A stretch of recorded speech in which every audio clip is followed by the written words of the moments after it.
Diogo, o que representa esse silêncio do atual presidente em relação ao resultado das urnas? O presidente Bolsonaro, assim, desde o primeiro dia de governo, ele não se mostrou muito normal com relação aos ritos dos outros presidentes, aos ritos democráticos. Acho que também não era de se esperar que a essa altura do campeonato ele fosse fazer o que a gente esperava dele, né? Eu acho que o silêncio dele tem a ver com, obviamente, uma contrariedade com não ter se reeleito, mas acredito eu que a margem de contestação ela se reduziu muito, exatamente pelos pontos que você mencionou agora há pouco. Ou seja, todos os grandes líderes mundiais reconheceram, membros dos poderes no Brasil reconheceram, aliados de Bolsonaro reconheceram a vitória de Lula.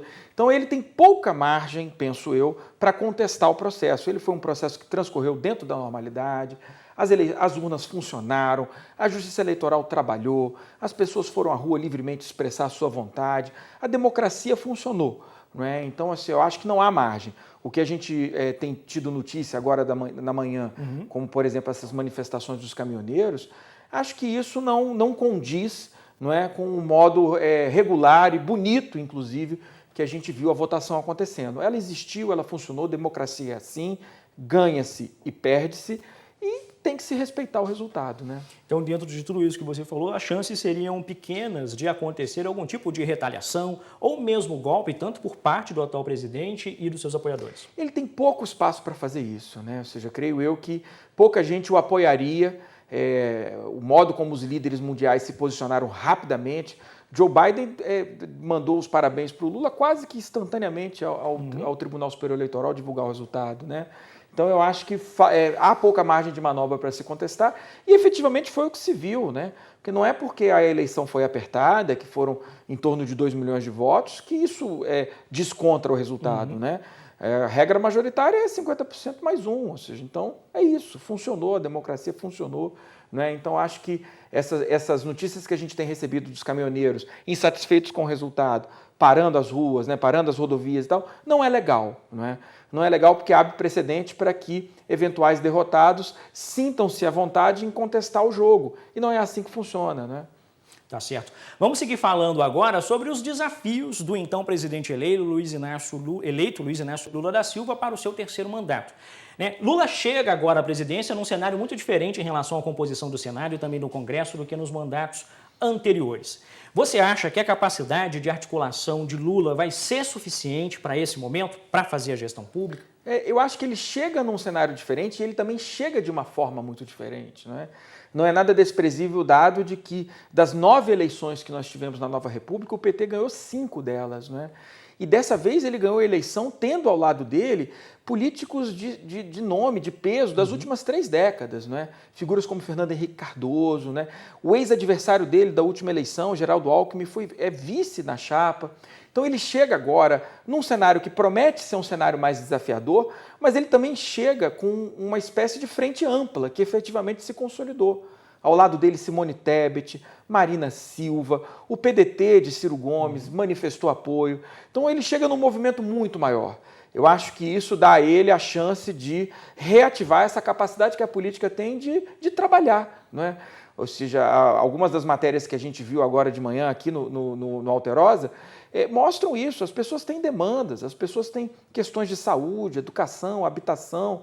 Elas têm as suas demandas e espera-se disso da política, né? Que ela trabalhe e produza respostas para essas pessoas. E tem que se discutir com essas demandas independente do lado político que a pessoa está. Exatamente. Ainda pegando gancho nesse assunto, Diogo, você vê alguns partidos com maior tendência a migrar do que era então oposição a Lula para atuar junto com o governo?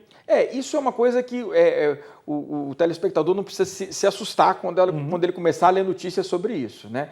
Não é porque o PL fez a maior bancada que necessariamente todos vão ficar lá. Acontece muito o que a gente chama de dança das cadeiras nos primeiros momentos, onde as pessoas vão se assentando, né? E a tendência às pessoas migrarem para a base de apoio do governo é muito grande, porque é na base de apoio do governo que você tem acesso a mais orçamento, é na base de apoio do governo que você tem acesso à indicação no cargo do executivo, para ocupar ministérios de primeiro, segundo e terceiro escalão.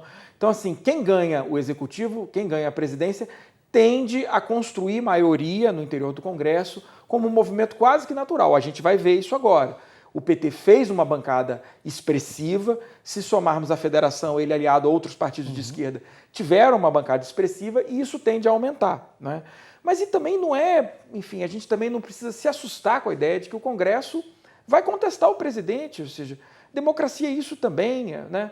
Os poderes têm que se respeitar, não podem intrometer um no outro, mas eles podem se desafiar dentro das regras do jogo democrático. Questionar, né? Se questionar, com certeza. né? Afinal de contas, é muita coisa em jogo, muitos interesses Exatamente. em jogo. Saindo dessa questão da relação dos partidos e das bancadas, tanto do Senado quanto do Congresso, né? Além desse desafio de fazer essa articulação, alguns temas da gestão pública chamam atenção. Eu vou listar aqui alguns que eu imagino que Lula vai ter ali que dedicar uma força maior, como a economia, né? Também o agronegócio, a segurança nacional. Como é que você vê a atuação de Lula nesse novo mandato, tendo que dialogar com essas áreas? Eu acho que ele deu uma resposta muito abrangente ontem no discurso de recém-eleito, né?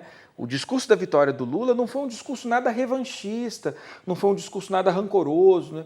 Acho que foi um discurso que deu a nós pelo menos a alegria, e eu digo a nós, tanto quem votou nele quanto quem não votou nele, deu a nós a alegria de que o Brasil tem que andar, ou seja, de que a eleição não é para produzir inimigos, a eleição é para colocar projetos de Brasil em disputa, mas uma vez terminada a eleição, que nós sejamos capazes de produzir respostas para as pessoas exatamente nos temas que você menciona.